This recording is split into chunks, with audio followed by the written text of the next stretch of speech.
How you guys doing today? It's Anthony Gangi. Welcome to another episode of Tier Talk. Guys, here's what I've been trying to do for us correctional officers. What I've been trying to do is get us resources, correct? Resources that are in line with other law enforcement agencies. So it's great that I've been able to work with Cody Cook, who's been able to connect me to some available resources that I was not aware of. And I'm assuming if I wasn't aware of it, there's a good chance that maybe you guys weren't aware of it. So today we're going to be talking to Cody Cook. Plus I have a little surprise with Cody Cook. We're going to mention something that she's going to be doing in a little bit. But we're also going to bring on a guest by the name of Karen Solomon. She is the president and co-founder of Blue Help. Karen, do you mind introducing yourself to our audience? Not at all. I am Karen Solomon. I'm from Massachusetts. I'm married to a police officer. I am the president and co-founder of Blue Help, and I am the author of 2 books about law enforcement. Yeah, I'm looking forward to our discussion, Karen. There's a lot to talk about, a lot of information about Blue Help, what it has to offer, so I can't wait to break into that after we get into the sponsor. And Cody, do you mind reintroducing yourself to our audience? Sure. Thank you for having me again, Anthony. My name is Cody Ann Cook. I'm a retired police officer. I'm a International Critical Incident Stress Foundation certified instructor, and I am a PTSD survivor. All right, guys, so as you can tell, we have a lot to cover, and we definitely have good experts here to cover this. So when we go to our sponsor, we're going to obviously – wait, what am I saying when we go to our sponsor? Guys, just stand by. We're going to go to our sponsor, and when we come back, we'll be discussing Blue Help Plus I have a little surprise for the audience, which is going to involve Cody Cook. Now, guys, if you haven't, please subscribe, interact, engage, comment, hit that bell. That bell is going to notify you every time I post a video. Again, we'll go to our sponsor. We come back. Let's discuss Blue Help. I wanted to attend a university that had an intelligence program. I wanted to look at problems different. I wanted to increase my critical thinking abilities. AMU offered those avenues to expand. Obtaining your degree as an adult, you're actually paying yourself and investing in yourself. You can't put a dollar on it, it's priceless. It's something that can never be taken away from you. American Military University. Learn from the leader. Guys, inmate manipulation is a course that is highly needed. It's the process that's so slow moving and subtle that you don't realize it's happening. When inmates choose to manipulate, they manipulate our need to react. Situational awareness and insight is going to save your career. It's going to save you from doing foolish things. Listen to your gut. So the more insight we have, the more we can recognize what isn't so overt, and we can correct our behavior before we fall into a trap that we can't get out of. If you allow an inmate to pull you out of your prescribed role, you are opening up a door for a host of problems. Inmate manipulation, the psychology behind inmate manipulation. Available now. Link in description.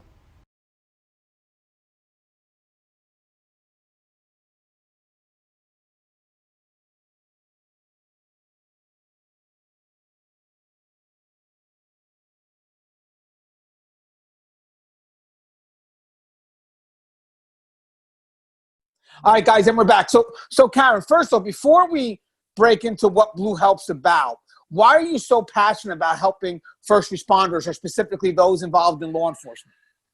So I've been married to a police officer for 20 years. My stepfather was a police officer. My nephews are going into law enforcement. One of the role models, a father figure to me when I was a kid, was a lieutenant with the police department. He retired as a lieutenant. I babysat for his kids growing up. So I think, and it's funny because you don't realize all this stuff in your life that's related to law enforcement until somebody actually asks you, and I always forget. But what really drove me to this was after the incident in Ferguson, Missouri, I got involved in trying to raise awareness in terms of the good things police officers do. And I found out that they suffer a lot of trauma. And through that, I found out that they don't know where the resources are, and they have a hard time asking for help. And it just kind of evolved in one thing into another. And having had mental health problems myself, I think that helped me become more passionate about it. And I just got so sick and tired of seeing all these officers beat down and feeling like they couldn't get help, or being ostracized for asking for help. And it just really pissed me off, to be honest with you. And I tend to cheer on the underdog, so it just felt like nobody had really been cheering them on for a while, and it just evolved. And mental health is something I'm really passionate about because of my experience. So I just felt like this was a good fit, and it just worked out really well for us.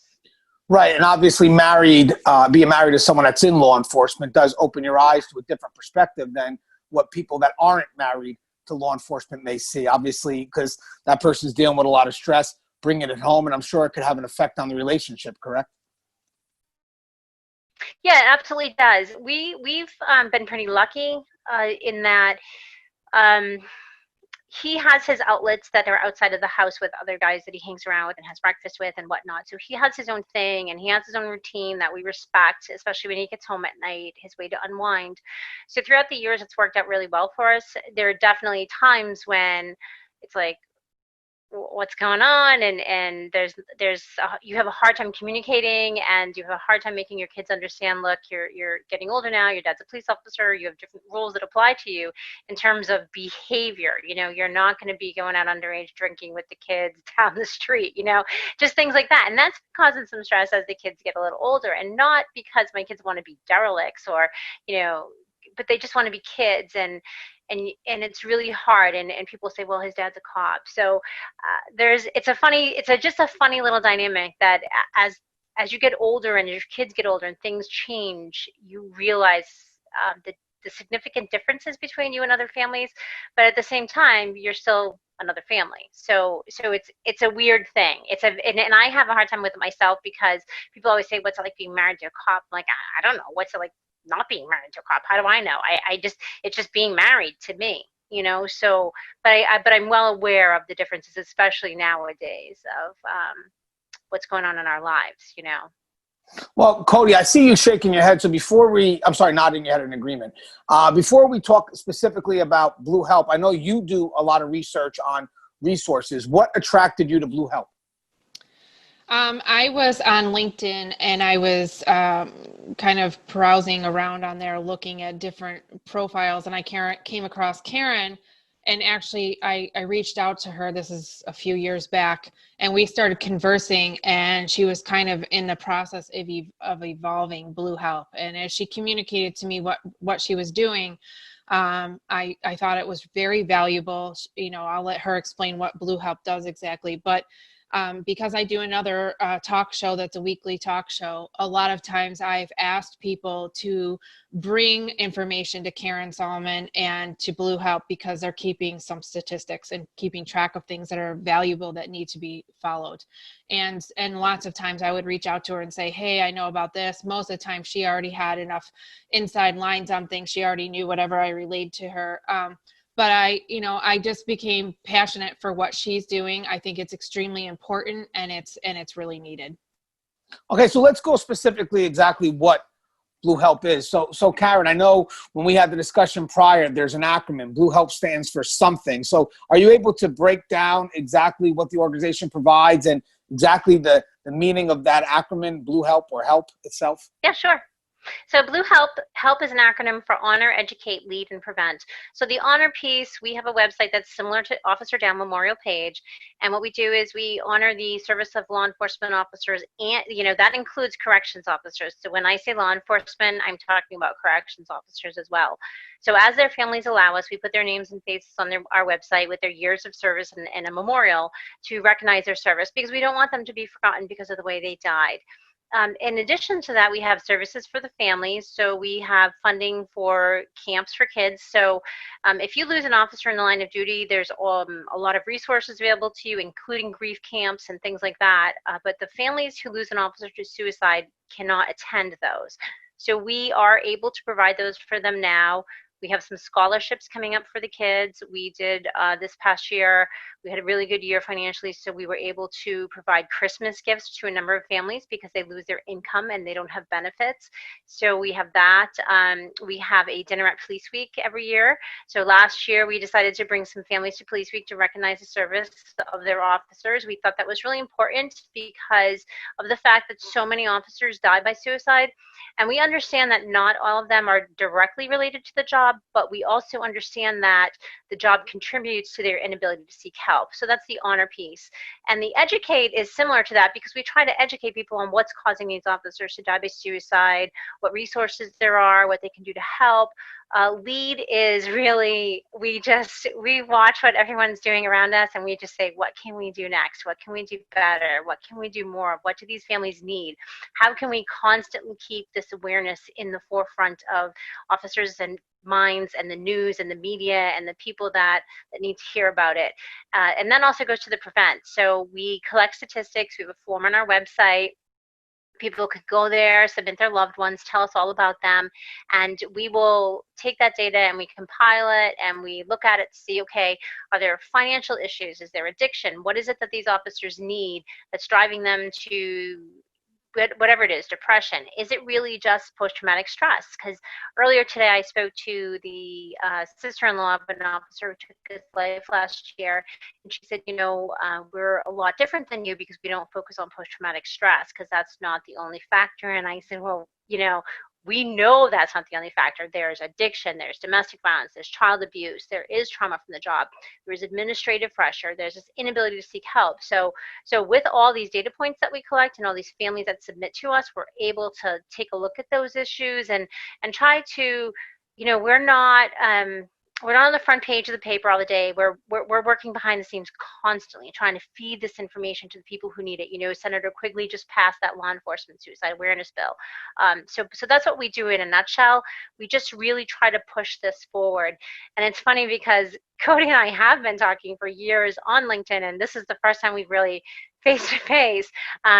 And it's hard because trying to, raise a family, have a full-time job, and then do this, it's, Coach, I was like, how can I help? How can I help? I'm like, I don't know. But as soon as I need to, I'll let you know. Because it's just this, we're just constantly trying to push forward with Blue Help and trying to get these families help and get these officers recognition.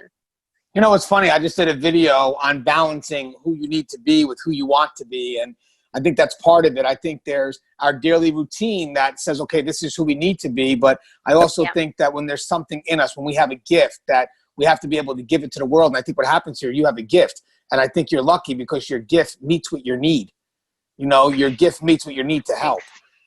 Thanks. Yeah, that's very rare. You need to know that. But saying that, that's also makes you very passionate for what you do because you found a way to balance both worlds. So that's also very, very impressive. Now, you also talked about awareness. Why do you feel right now, especially now with COVID, with the riots, why do you feel right now that there isn't that awareness going on? Why do you feel right now that law enforcement is sort of being forgotten when it comes to their mental health, including corrections?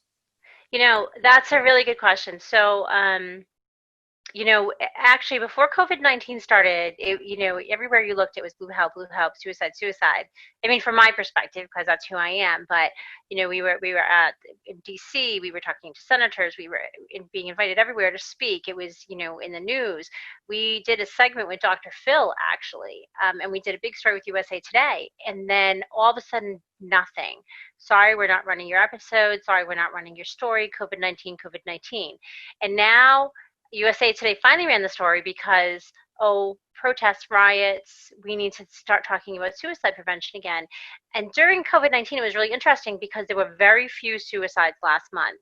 This week, we've had 3 alone. So that hero status, that sense of purpose, came back to law enforcement and first responders with COVID-19, and now it's gone. So right now it's super important because of that.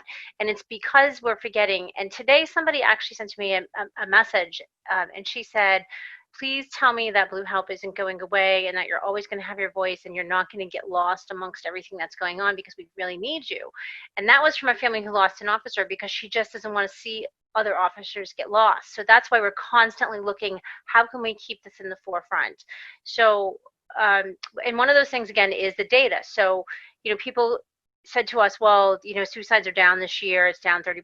The year isn't over yet. So we all of a sudden saw an uptick. Tomorrow, a corrections officer is being memorialized. He took his life. So, we spoke about this before. We only know that he took his life because his mom is a law enforcement officer whose nonprofit supports our nonprofit. So because everything else is getting lost in all the other noise, we're not hearing about the suicides right now, even if they are happening. So we have to keep on top of this because we have to keep letting people that matter, not that matter, people that pull the strings know that these suicides are happening because they need to affect policy, they need to affect funding, training, assistance for officers, culture change, all that stuff needs to happen. And if we're not pushing this message forward, nobody else is going to do it because nobody has done it. And that's why we started doing it. Well, you know, I just actually came across an article from May 31st.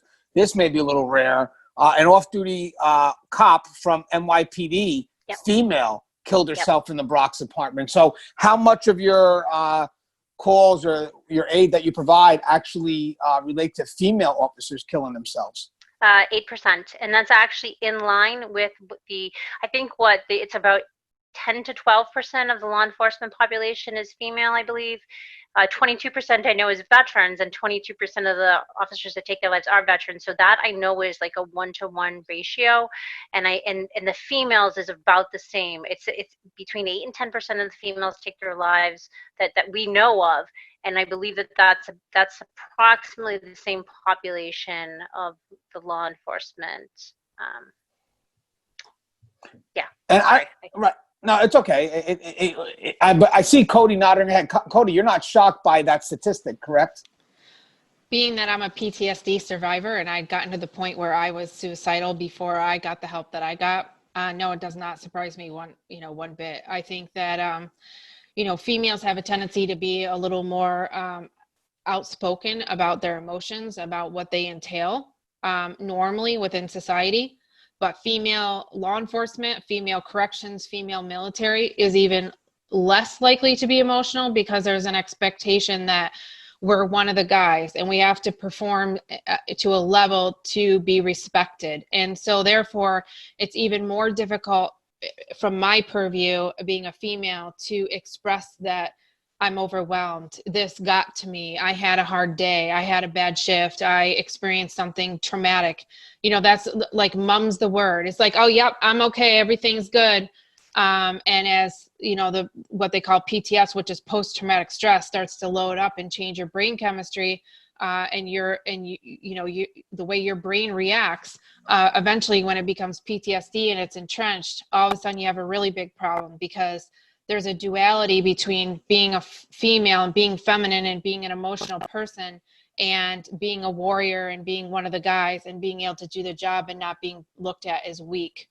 So I think when people are overwhelmed and they feel alienated and they feel alone and they start to second guess themselves, that can lead to the suicidal ideations. And so I can totally get that women would be prone to that are on the job.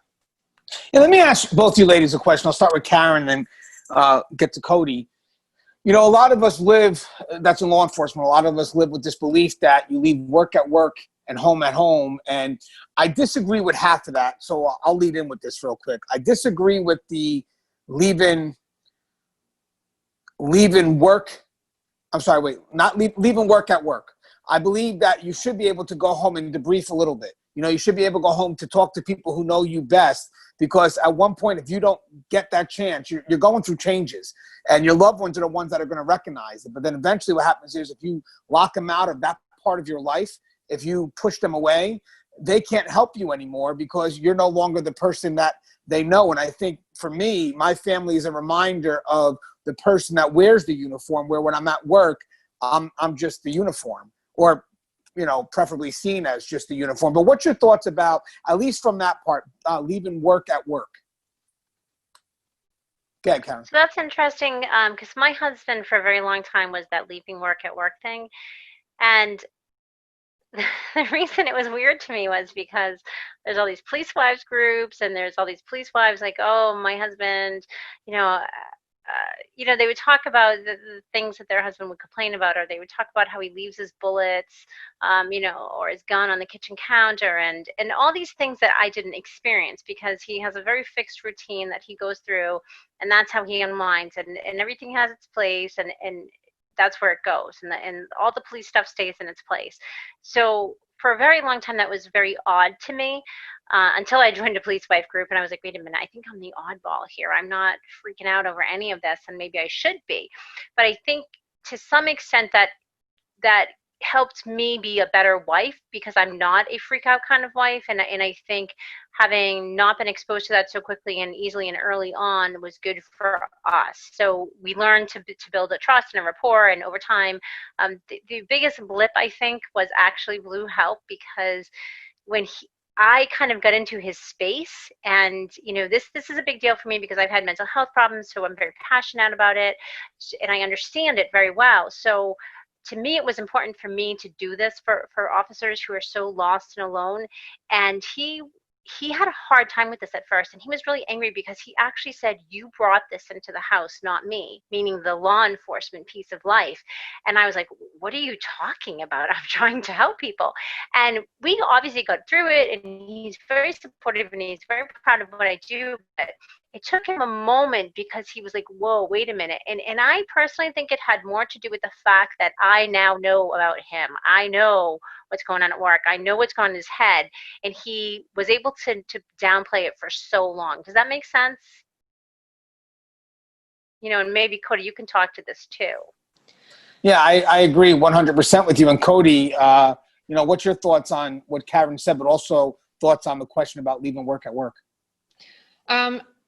I said this before in my interview when you interviewed me about my PTSD, but I'm gonna, bear with me while I repeat it because I really feel this. I think that, at the end of the day, police officers have a mentality to leave work at work and make their personal life separate and to tough it out. And that's part of the stigma of why people don't get help with PTSD and why they end up getting to the point where they commit suicide. That being said, at the end of the day, no matter how tough you are, no matter how trained you are, no matter how perfect your marriage is or your home life or your friendships or your family or whatever it is that you immerse yourself in outside of work, and no matter how good you are at your job and how strong you are mentally and physically and emotionally, at the end of the day, you're just a human being. At the end of the day, you still have emotions. You can't mask them and make them go away. You can bury them. You can drink them away. You can take drugs. You can, get addicted to prostitution, to gambling, to whatever it is that you use to desensitize and numb yourself. But the reality is the emotions pop back up. So from my purview in answer to your question is, you can try to leave work at work and have home at home. But the reality is that sooner or later, work is going to come home with you. So you might as well figure out from the get-go as a new young corrections officer, new young police officer, how to integrate that into your home life in a healthy way. You can set boundaries about what you want to talk about and don't want to talk about. Obviously, we want to protect our loved ones from some of the trauma and gore that we see. We don't want to, have them vicariously be traumatized by what we've endured. But there are healthy ways to establish communication, and figuring out the groundwork for that and the boundaries that you need in your personal relationships from the get-go is a great way to start that conversation at home before you get to the point where you're so traumatized that you're bringing work home because you have PTSD and you have a startle response and you're irritated and you're not sleeping and you're starting to immerse yourself in negative behaviors because of that PTSD.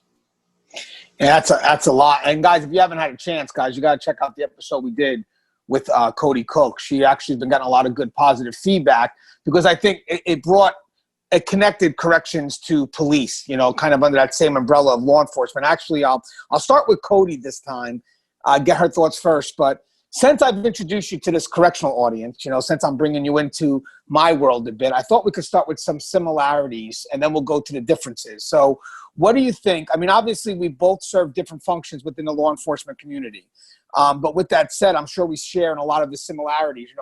Maybe there is that same working environment because we are dealing with a lot of negativity. So what do you think are some of the things that we have that are similar with police that add to our mental stress? So let's start with the similarities first. I think that you're dealing with a population, good people do bad things and bad people do bad things. Either way, bad things at the end of the day are the result of why we're possibly being integrated into the community or the communities being integrated into the facility. So, we deal with a lot of negativity. We deal with a lot of stress, a lot of trauma, a lot of people who are committing crimes simply made a mistake. Some of them come from chronic abuse, chronic addiction, mental health issues.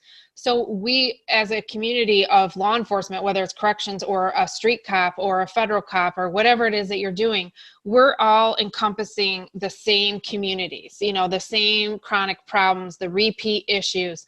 And there's a huge demand. There's a demand for you to do your job properly and please your administration. But then there's a portion of the population that when you're doing your job, whether it's in a facility or out on the street, doesn't like you, is disappointed in you, is angry with you because you're doing your job. So it's really it's really difficult to find that happy medium of how to be a good guy, a good girl, and do your job, but also be respectful and be part of the community in a way that you're not being manipulated away from doing your job properly. To keep your integrity and figure out how to navigate in that is a learning curve. I just saw a meme that I posted on Facebook. I posted on YouTube. Let me see if I can get it. I can always put the picture in later on, but I'm going to cheat right now and see if I'm able to find it right now. It should take me like 2 seconds. Right here. It says this, and I think it shares exactly what you just said. Welcome to corrections, where you are equally hated for both doing and not doing your job. Hey, Karen, I was wondering, yeah, you hit right on it. Did you see the meme? I'm sure. Did you see that I posted up that meme today? I didn't see it yet. I saw it. It hits home. Hey, Karen, I was wondering, what's your thoughts on what Cody said, and maybe you can add to some of the similarities that you believe corrections and police share? I mean, I think they share. I mean, they're pretty interchangeable as far as I'm concerned. I mean, I don't see. You hear so many people, oh, corrections officers aren't law enforcement. Well, yes, they are, and I'm not going to get into that. But the bottom line is, when you really look at it at the end of the day, you're unarmed, you're locked in a facility. We've all seen videos of what happens. We've all seen, movies. Chuck Norris isn't hanging out in a jail saving people's lives. I mean, he's out on the street where he's free to move around and he's weaponized. And corrections officers, it's got to take an amazing amount of courage. I don't even know what it is to walk in there every day and not know what's going on. So it's right, it's different. So I saw somebody post something today, and they said now everybody in the world knows what it's like to be a CO every day, meaning walking down the street, being unarmed, not knowing if you're going to be attacked or hit with something from behind and stuff like that. And while I find that an interesting correlation, I'm not a blanket statement kind of person. So I believe that there's probably definitely some institutions where being a corrections officer really is similar to, the guy that spends his whole day sitting behind a desk answering a phone. And I mean, in the police department, there's roles in the law enforcement in the police department that are less threatening, that are less scary than others. And the same as there's different corrections facilities. So I think there's a lot of similarities. Other than the fact that correction seems a little more dangerous to me, I don't know that they're any different. I've never seen them as different. And that's why we include them, because they are, and they go on the wall in Washington and everything else. As far as everybody's concerned, you guys are law enforcement officers, and I told you this before. We did this thing recently where we did this coffee run, and we sent coffee and PPE to different departments around the country if an officer requested it, to kind of share them up, mental health, let them know that we're still here. And every time a corrections officer asked for it, I always threw extra in their box, because I know that they don't get what the cops do. They don't get, so when the cops are heroes, when has a corrections officer ever been a hero? Probably never, right? So nobody's sending you guys pizza. Nobody's throwing extra coffee in a box for you. Nobody's buying you lunch. So for me, I just feel like corrections gets the short end of the law enforcement stick. For a while, because we fight for recognition, sometimes even the stuff that are given, let's say, to police officers, now we're starting to get ourselves into that. Don't get me wrong, but for once we were challenging that.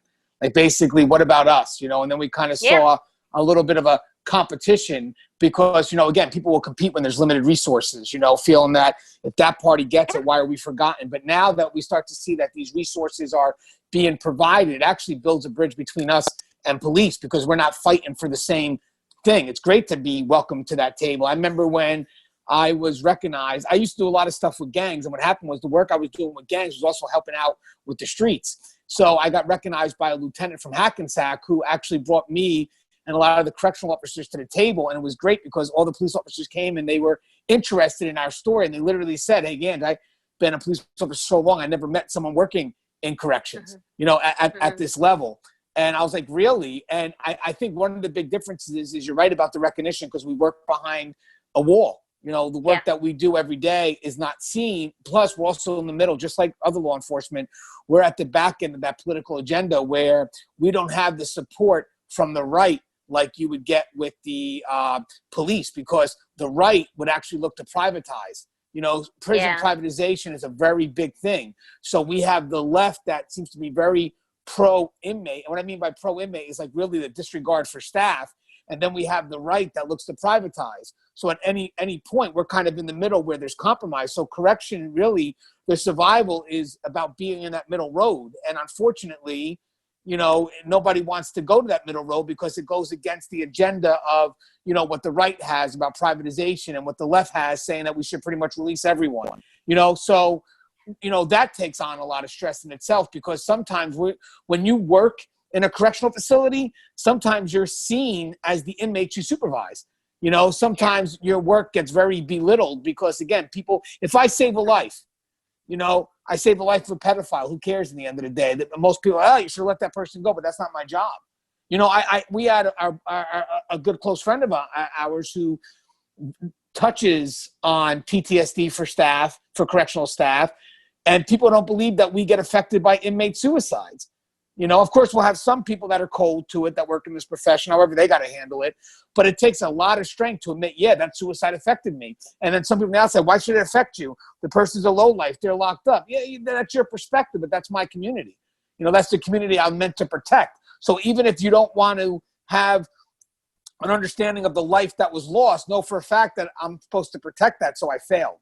I didn't do what was expected of me or what I was trusted to do. So there's a lot of, a lot of mental health concerns that play into, basically also same thing as law enforcement on the streets, management too, because management, when shit hits the fan, just like I'm sure it does on the streets, you'll do whatever you can, but sometimes you feel that management won't have your back because there's pressure from the outside that can automatically make management waver, not because it's the right thing, but because they've been pushed to do it.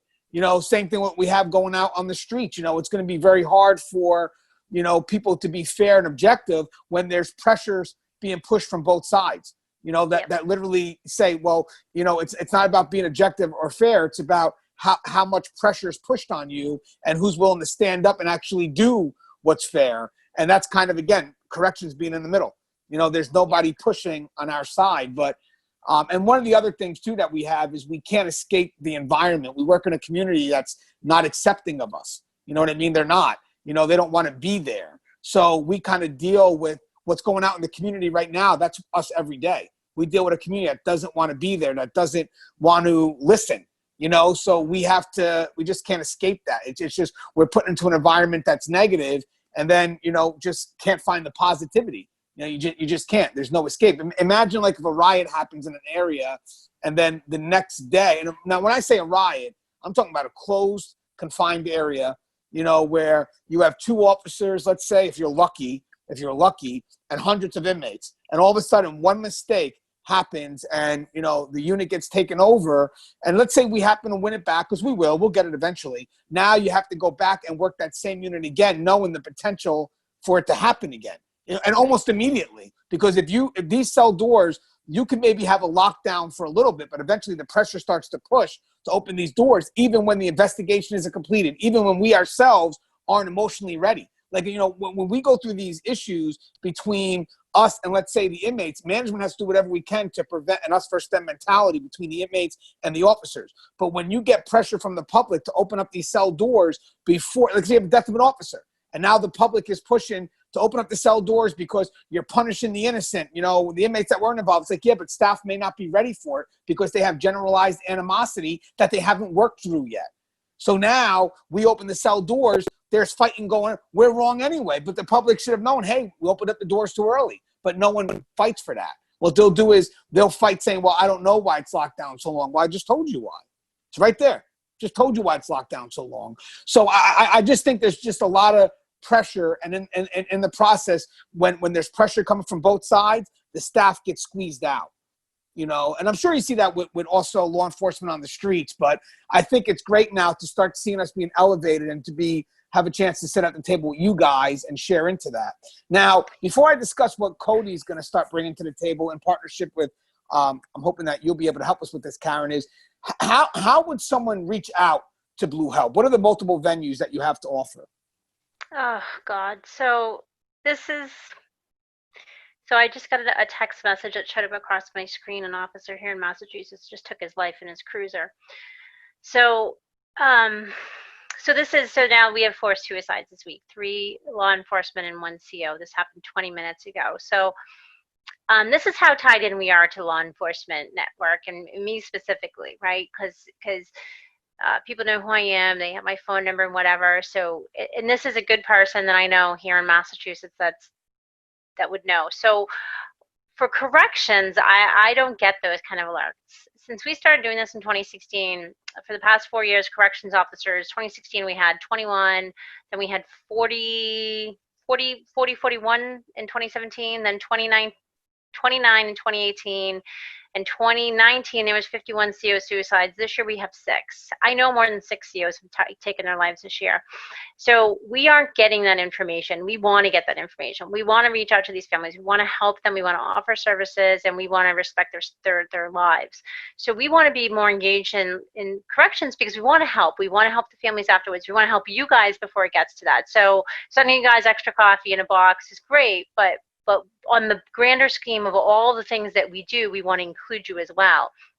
So I would encourage corrections officers to let us know when there's a suicide so that we can include those. And the reason we don't have as many this year is because the Correctional Peace Officers Foundation doesn't have as much funding as they used to, and they used to help us with this information. They just simply can't help us this year as much as they would.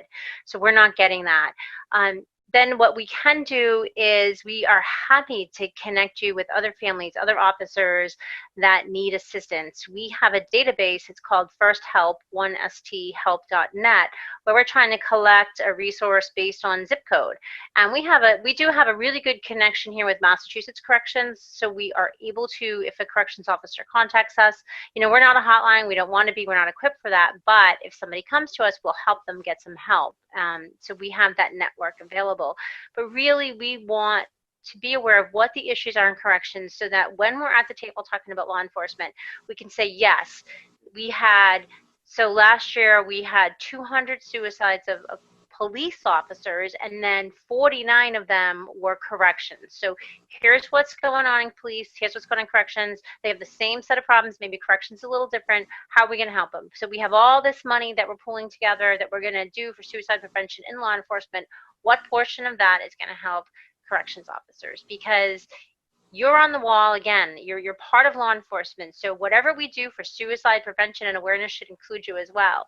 And I just want to say, to your point, listening to you talking about what goes on and the lockdowns, and I think where you're also at a disadvantage is you don't get that media coverage. And it's a disadvantage for law enforcement in general to have media coverage, but there's no cameras, there's no body cams on the street every time you have an interaction. There's nobody there to there's some great reporters that we have support law enforcement, but they're not in there with you guys supporting corrections. They're not in there telling your stories. So what you do with this podcast is amazing because you tell their stories, but it's still not getting it can't just be corrections officer as your audience. Everybody needs to be your audience, similar as they are for law enforcement. So we got to get you guys more integrated in this and get more corrections officers' names and faces that we've lost on our page for people to be aware, because it's just a sucky job. And I don't know what to say. I just really respect and admire you guys because you do it without fanfare. You do it without support.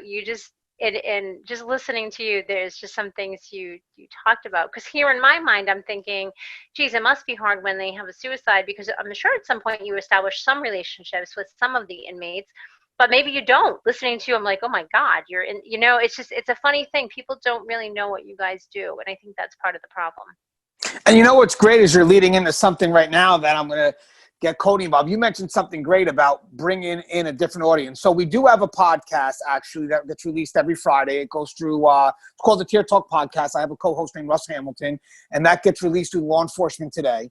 So we actually get to see, we're kind of sitting at the table now, where prior this wouldn't happen. But when Jay Wiley reached out to me and said, hey, Gange, we'd like to put this on our venue, you got to understand that was a lot of hard work for us, because for a while that wasn't even an option. But the cool thing is it's starting to bring in that other audience. It's starting to bring an audience that's not familiar. And, they're slowly getting introduced to what we do, building that respect, and just literally saying, Gange, I didn't know that. I mean, how many times do we have dialogue that I forget, maybe common sense to me, but even for you to saying, I didn't know that, it makes me have to go back and say, maybe there's a lot more they don't know. Maybe I should actually, and I got to remember that when I do this show, especially for an audience that's new, I got to kind of simplify the stuff and stop automatically assuming that they know what I think they know. And again, what I'm trying to do now is attract an audience with information that they're used to having, but in the process, introduce them to something new. Because I think what happens here is here's how I believe about this profession, especially corrections. For me, it was tough because when I started doing this podcast 5 years ago, I started doing it for iHeartRadio, worked for a few magazines. Now, actually, I've been on, I work for Corrections One, Police One, Lexipol. So they distribute my material every Friday. So my mission was, okay, I have to get corrections recognized. So how am I going to do that? And that started because it was a toll collector who asked me about a question that I thought was so far from what we do, because I did start my career at a female facility, that I said, man, it just frustrated me. So I wind up having to write. You know what the funny thing? I actually am a pretty good writer, but I hate writing. I hate it. It's just a gift that I don't know why, but I do utilize it. I rather communicate. But anyway, so I published an article on LinkedIn about, yes, correctional officers are law enforcement. And this was years ago. I remember that. I share it every once in a while. I still use that. Oh, awesome. Thank you. So the article actually went viral, believe it or not, because it may have been at that right time or just something that wasn't discussed before. And it went into like hundreds of thousands of views. And it's sad because I didn't have a venue at that time. I wish I did, because the traffic that I would have created would have been amazing. But with that said, I said, well, you know what? I'm going to make this into a movement. I was able to start writing for a magazine, which worked out very well until little conflict with politics. And then I wound up stepping aside and doing the YouTube channel. But the problem with the profession was this. I said, how do I want to do this? At first, it was about getting the public to recognize what we do. And that was my mission for the first year or two. Got to get the public to recognize what we do. I got to give them the information. I got to get them to understand our profession. But then I realized a lot of it was our fault as well, because we've been so belittled for so long that we were just a stepping stone.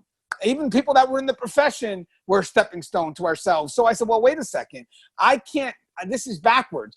I can't have people recognize what we do unless we recognize it in ourselves. So any chance that you get a chance to engage with someone that doesn't know, stand tall, be proud, chest out, say what you do, be done with it. No, it'd be like, oh, I do this, but one day I'm going to be a police officer. It's like, why do you have to add that last part? What do you mean? Why couldn't you just stuck with the profession you're in? The reason why you added that last part is because something you said you felt wasn't good enough. You felt at one point that you had to add that to complement something that you felt was missing. So again, it changed to the point where it was about motivating us, sharing stories that show us going above and beyond. This way, when someone gets a chance to share that story, because we will take the center of any dialogue, because people don't know. They don't know what we do. They're thirsty. So when we get into that dialogue, you have to be able to be proud, and that has to be read off, because here's what's going to happen. People will recognize the good about corrections through the people that work it. Which means that if I like Gangi and Gangi's a good person, then how could the profession be that bad? If Cody is a good person, then how could police be that bad? It's the stereotype that creates generalized animosity, same thing that we have right now.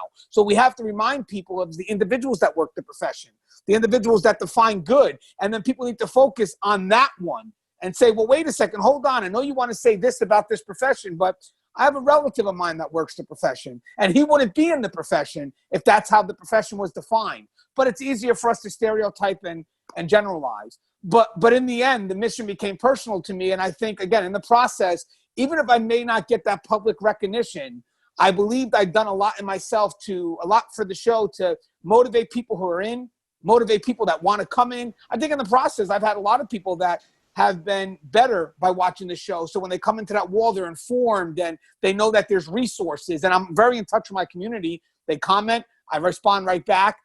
That builds a little bit of a following. And the funny thing is I don't have any viral videos. So each subscriber's been one by one by one. So I know them. I know who they are. I answer what I can, and I give out my email. And if I can't get it, I give it to one of my panels because I'm also humble enough to know what's my area, what's not my area. You know, that's the key too. This show has always been, let our voices be heard. It's not about one voice, which means at any time, and Cody could back this up, is if you have something I feel is beneficial to my audience, let me step down and let you do what you got to do. You know, let me express what you got to express so my audience can absorb, which brings me now to this. So what I was thinking of is that PTSD, obviously, for law enforcement is legit, obviously for police as well as corrections, but I still feel that we, like you mentioned, we have to introduce an audience to something new, which means that we bring them in with something familiar and then slowly introduce them to that correctional perspective. And Cody, this has been a very important topic for Cody. And the cool thing was that when she did her show and she expressed her concerns, she was getting tons of responses back that hit home with her personally. And I said, well, wait a second, Cody, you got momentum right now. There's momentum. You know, so what you need to do is you need to act on that momentum. So what I was going to do, and I'm hoping that we could do this, is that give her a playlist on my channel. You know, so basically she does some interviews with people that are battling through something, share some stories, and then let that create a motivation for other people to share their stories. And in that case here, we have an outlet. So I know it was tough because I told Cody, you got to do me one thing. I need a vlog. Cody's like, what the fuck's a vlog? Cody, I need a vlog. I need something that introduces you to my audience and what you're going to bring on. And people don't realize how hard vlogs are. I mean, I've been doing them for years. I forget. I do them in my car, but they're not easy. But I told Cody that you got to do that so people know what to expect. Having said that, because there's a little delay because she wants to be perfect and can't make perfect an excuse. We have to just start and become ready. I decided to introduce it now because I don't want to wait, Cody. So, Cody, first of all, what's the idea? What is it that since you got hit, after we did a show, you got hit with a lot of people that shared those concerns that related to you both on a professional level and a personal level? What motivated you now at that point to say, besides what they said, because there's also something inside you that now, you know what, I want to devote something to get their voices out there, and I want to do something that's beneficial, not just for the profession and not just for myself, but for the individuals who are crying for help in rooms that no one hears them scream? I think what motivated me is that when I started to figure out that I had PTSD, and I went to On-Site Academy in Westminster, Massachusetts to get treated. After leaving On-Site Academy, I would have conversations with officers I knew were having difficulties, and the conversation would stop real fast because they didn't want to hear it.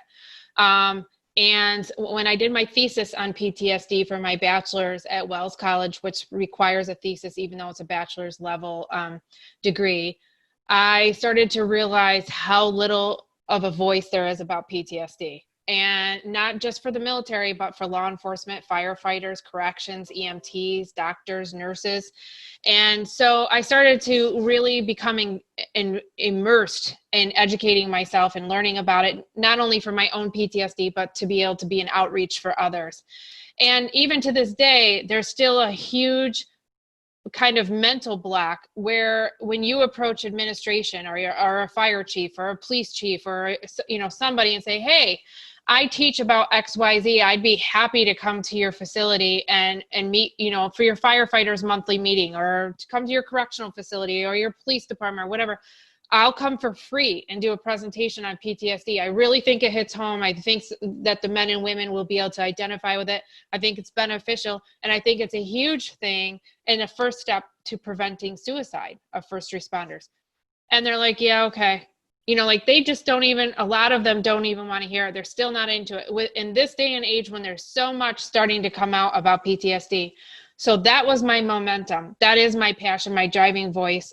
Where I'm coming from, that I want to have a voice. I want to connect with others who have endured what I endured and not have to suffer like I did for as long as I did to get to the point where I was suicidal. You know, there's so many options to help people.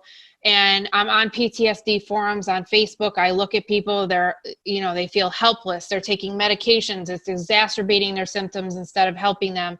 You know, I look at what's going on in the world around me with PTSD, and I'm like, well, wait, there's hope. There are things that can help. There are modalities that can help. There are people that can help. There's programs.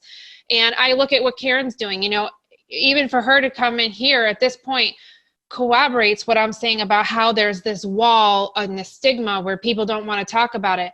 You know, Karen still has a hard time getting information at times. You know, if a family member doesn't want to call in about their loved one that's committed suicide, a coworker doesn't want to admit the person committed suicide, and nobody else is going to call her, she can't gather all the data that she needs to start making a difference. I can't provide the education that I need to unless I have a platform to give me a voice where people can connect with me. Since my PTSD video came out, I've had over 1,300 friend requests on Facebook, multiple emails a day of people reaching out to me. I've had connection requests on LinkedIn. I've had some people reach out to me on Twitter. I'm trying to keep up with it all, but I see how much of a need there is for more conversations about this. So I think that's where it comes from. Right. And I think the cool thing is to have you bring somebody who went through it, because it kind of motivates people to step up themselves. I think, excuse me, I think William Young would also be a good part for this, because he does represent that area for corrections. Absolutely. I Yeah, think that, you know, as human beings, we all want to be part of something. We want to belong. We want to feel inclusive. And part of having PTSD, or even getting to the point where you have a suicidal ideation, is that you feel very alienated and you feel very alone. And at that time, because the mental health aspects start to come in, the depression, the anxiety, the lack of sleep, the, you know, maybe some eating disorders, maybe drinking, maybe, you know, drugs, whatever it is, that it entrenches that feeling of loneliness even more. And I think that's really true for corrections and police officers more than other first responders on some level, because there's a different expectation about our behaviors. And so I think that allowing people to come on and talk about their experience with PTSD, allowing Karen to come on and educate us, and other people who want to bring services and help, makes people feel like they're not alone. They're not losing their mind. They're not crazy. There's something really going on, and with some help, things can get better. And I think Karen. both of you know that, right? So you're in the same business as me. The so-called fan mail that you get of people saying, "Thank you so much. I don't feel alone. I come to your page, so I don't." You know, that's a huge thing. And bringing all this out into the open, whether it's through a video or a Facebook page or an online forum, having people go, even if it's just to observe and nobody knows they're there. That's so important. That feeling of inclusion, that I'm not the only one. It's huge, huge.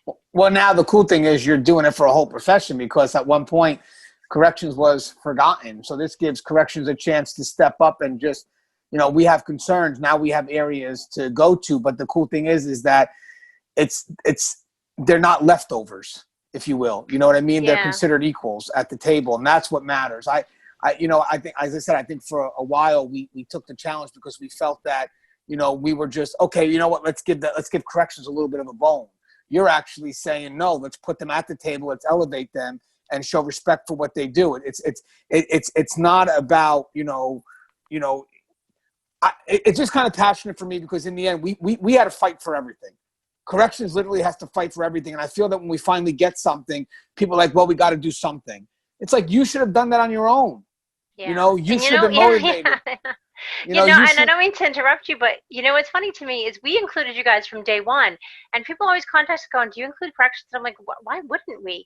So I didn't even know, just being somebody new to this 4 years ago, that you guys were the outsiders, because you were on our list right from the get-go. And when people like, "You do?" And I'm like, well, why wouldn't we? So it took me, had to get educated about why you guys aren't at the table. So that was a really weird thing for me, because it didn't make sense. So I don't know. Yeah, no, in a lot of states, corrections isn't seen as law enforcement. That's the problem. And that's more politics behind everything. But with that said, we all have equal jobs. So again, if we're recognized as law enforcement in Jersey, then I would assume, let's all be consistent. That's the one thing about it is that the practices for corrections across the nation is so inconsistent. It's not as consistent as police. So you'll find that the practices here in one state aren't even close to the practices of another state. And some states elevate the profession, some states downgrade it, So it's great to be able to have that neutral environment. Because I'm going to tell you something right now. Imagine where you see these organizations inviting corrections to the table as law enforcement, but the state itself doesn't recognize it. That causes the state to say, hey, what are we doing wrong here? Because obviously, if this organization recognizes these people as law enforcement professionals and they're giving them resources that we never even thought about giving them, then we're doing something wrong. And maybe, okay, Cody. Sorry.